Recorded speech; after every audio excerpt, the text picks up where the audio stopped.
Okay, people. So, Signature just hit me up with this new flick, Femme, that will be hitting cinemas on the 1st of December.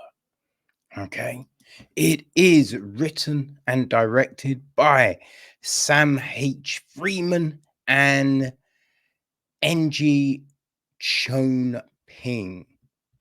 Right? It's also their featured directorial debuts. The film is produced by Miles Payne and Sam Ritzenberg. It's executive produced by Eva Yates, David Staniland, Sebastian Raybould, Marine Poduz, Harriet Harper Jones, Cecile Gaget, co-produced by Demetrius Burbils and Hayley Williams, associate produced by Arsalan Motavalli, Adam Janota Bozwoski handled the music, James Rhodes, cinematography, Selena MacArthur edited the piece. Julie Harkin and Nathan Toff took care of the casting duties, while Christopher Melgram was on production design. Richard Nick Evans, Mark Harriet, and William Rowe were art direction. Costume design is Buki Ebisuwa. Hair and makeup, we've got Kerry Walters, Kai Doran, Emma McRae, Nyaden, Marie Diane, Cynthia Della Rosa, and Lauren Clark. So our cast. Jules is played by Nathan Stewart-Jarrett. We have his flatmates, Toby, played by John McCrea, and Alicia, played by Asher Reed. Then there is Preston, played by George MacKay. There's Oz, played by Aaron Hefferman. We've got Bijan, played by Nima Talagani. Molly, played by Antonia Clark. Donovan, played by Mo Bar-El. There's Anton, played by Peter Clements. Larry, played by Paris Tenanan. Calvin, played by John Leader. And Lee, played by Jackson Milner. All right, so the gist of the story is this: Jules' life and career as a drag queen is destroyed by a homophobic attack. But when he re-encounters his attacker, the deeply closeted Preston, in a gay sauna, he is presented with a chance to exact revenge. Unrecognizable out of his wig and makeup, Jules infiltrates Preston's life, and in doing so, discovers power in a different kind of drag. Right? Now, the directors have a statement.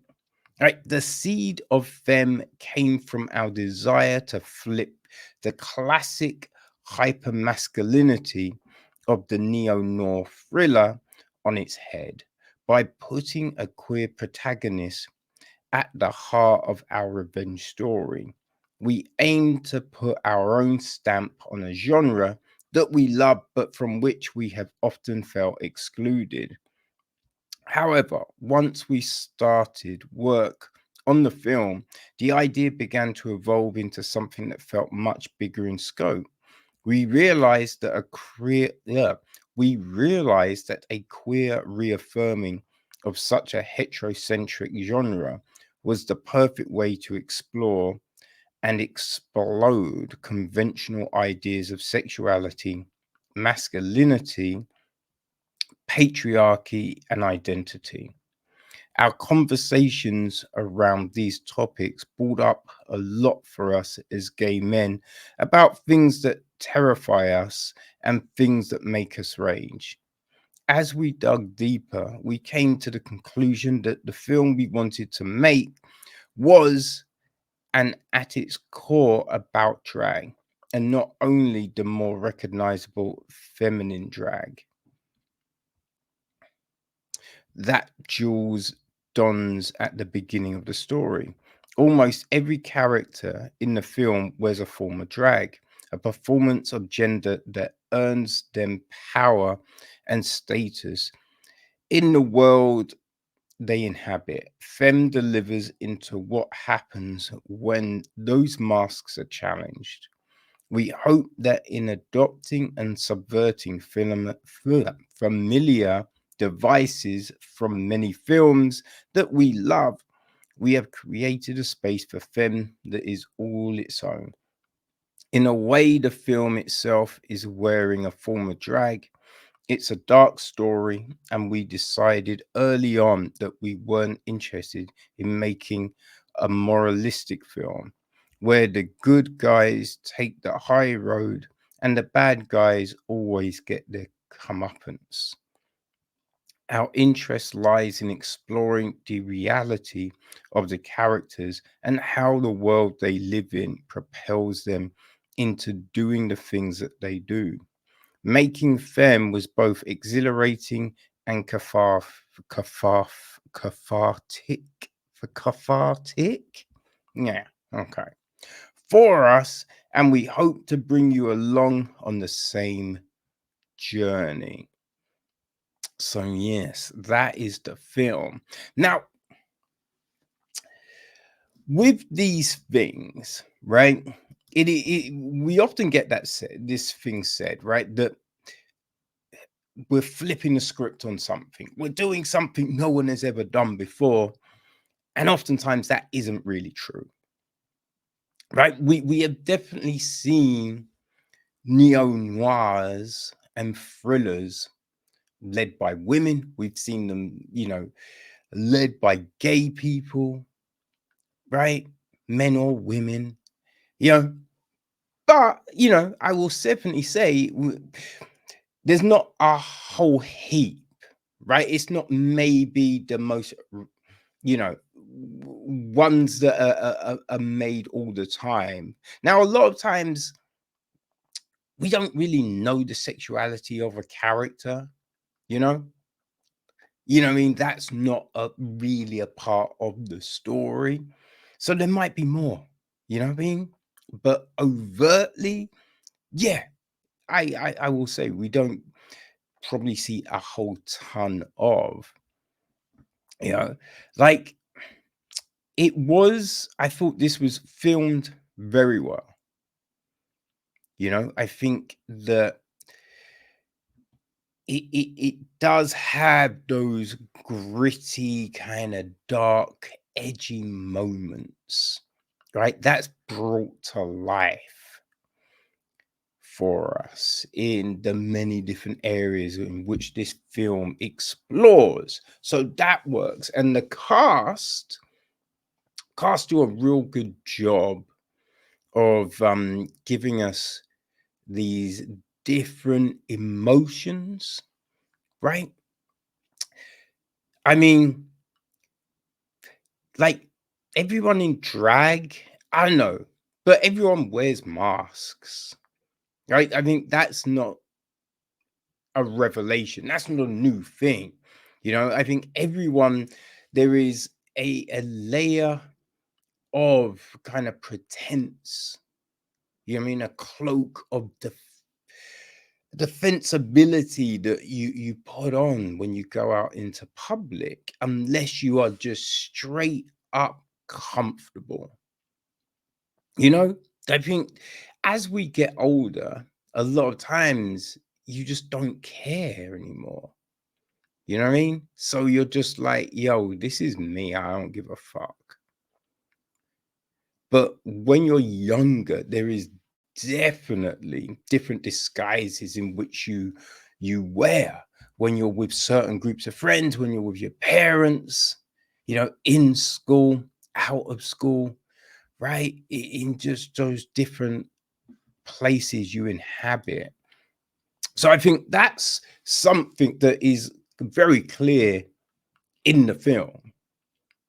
You know, I did think there were these points that could really have been addressed a little bit more, because although it makes for like this compelling story, the notion that Jules,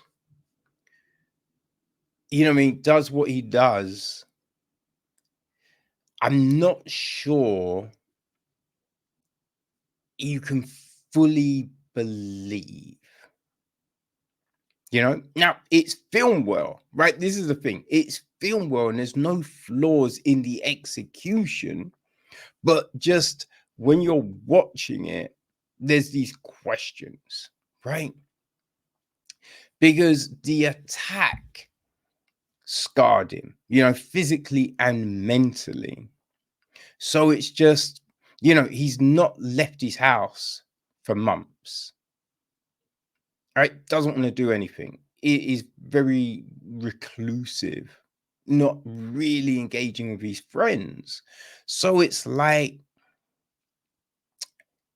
to then go from that to then what we see, you feel that there should have been moments of like panic, fear, right? Just because, you know what I mean? It's like PTSD, you know what I'm saying? Like trying to get around what happened mentally, and we don't necessarily see it. Like, I think when he leaves his house the first time, there's a, you know, looking over the shoulder and things like that. But it's not just that, right? It's the other moments now when you're with these new people and you're doing the other things. I you know, I can't not think that there won't be those moments of suddenly everything come flashing back to you, right? And it's just like, you know what I mean? Just pulling away, jumping, just that inherent fear and loathing. So I was a bit like, like it would been interesting to kind of address that, right?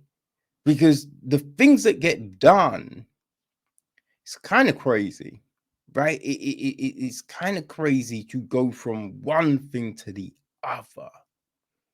So yeah, I feel that's something that really could have been explored a bit more, looked at. You know, that would have been very interesting. One thing that was, you know, real crazy for me was the whole sauna, right? The whole sauna scene. Just because there's a motherfucking TV in there, and a huge TV. I ain't been to a sauna with a TV. You know what I mean? I'm just like, yo, that's fire. You know what I mean? Like, god damn. Like the sauna I go to is this small, cramped ass place. It's not, you know what I mean? It's falling apart. And god damn, these people just talk and talk and talk at times. And it's just like, can we just shut the fuck up? I just wanna sit here and just, you know what I mean? Deal with this heat. Though it ain't that hot. A lot of the times it ain't that fucking hot, which is so irritating. Anyway, this is a crazy tangent, I know.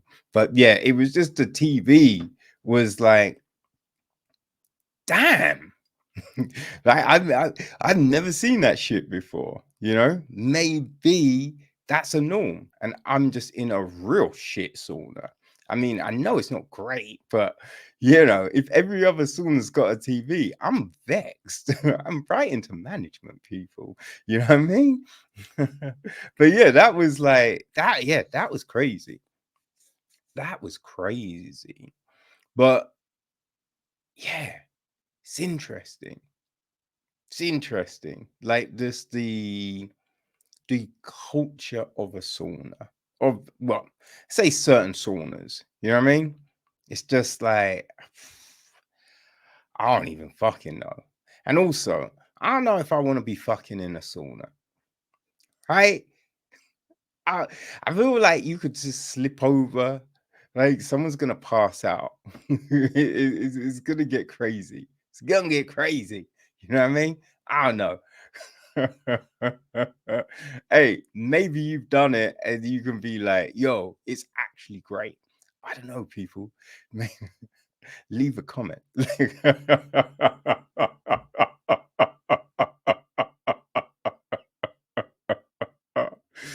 Oh boy.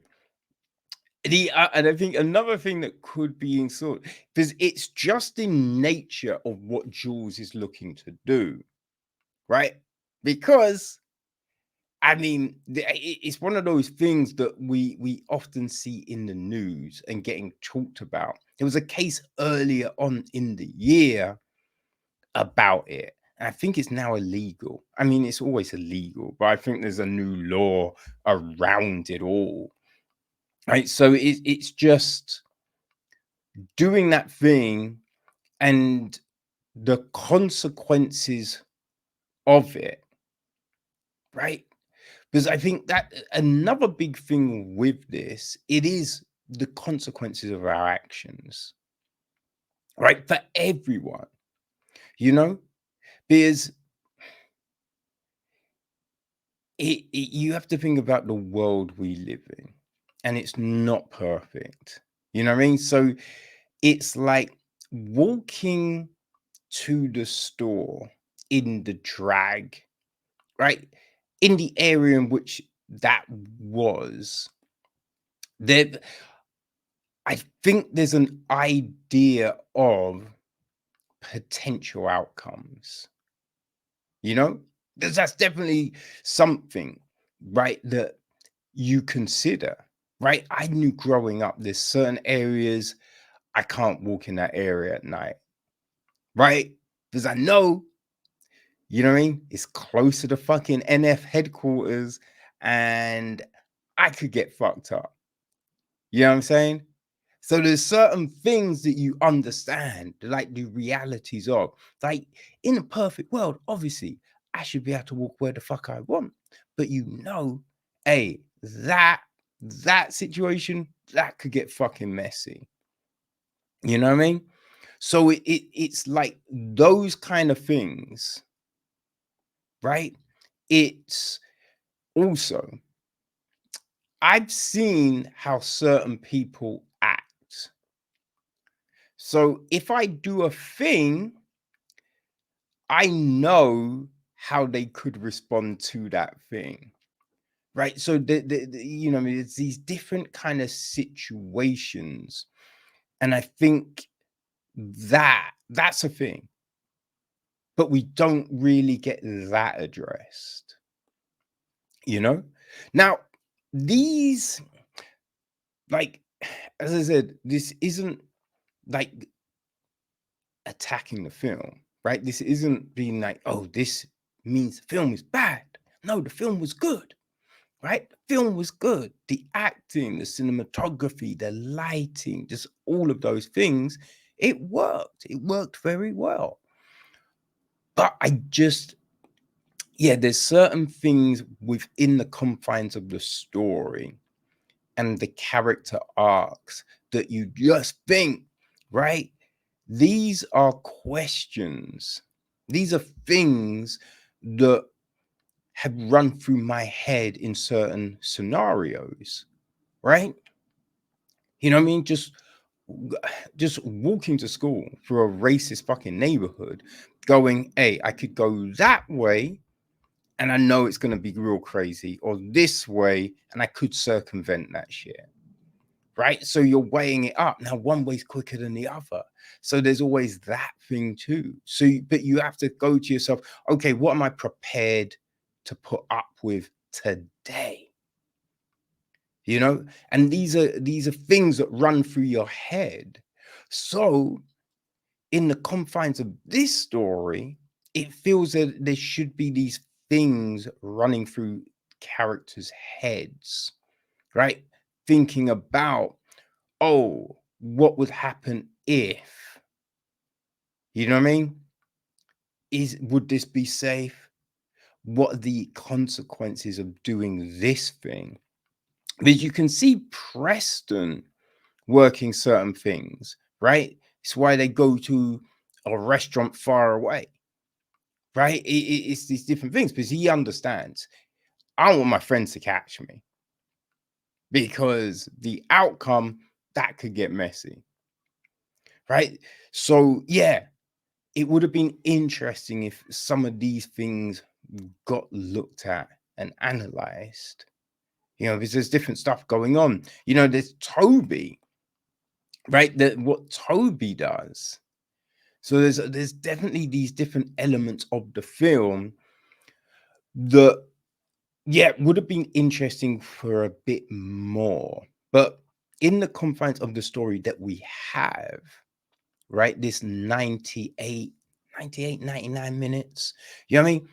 It works, right? We get a complete story pretty much, right? There's definitely questions at the end, but we pretty much get this complete story, right? So, yeah, listen, if you like a thriller, you know what I mean? If you like a story of revenge, you know, this could work for you, right? There was, God, what was it called?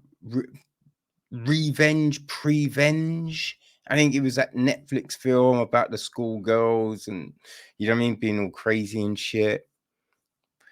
You know what I mean? So it's kind of a similar thing. You know, it's doing stuff to pay people back for things done. So if that is for you, you know, if you like those stories, then Femme could very well work for you people. You know what I mean? It is, as said earlier, it's hitting a cinema near you from Friday the 1st of December. So you might want to put on, you know what I mean, your glad rags, take your posse down to the cinema and check out Femme and be prepared for a talk, because there's definitely a lot to talk about once you leave, man. There's definitely a lot of things that I'm sure people be like, yo, what would you do in this situation? How would you handle that or this or that? Yeah, it's gonna have people talking, man. So there you go. Check out Femme.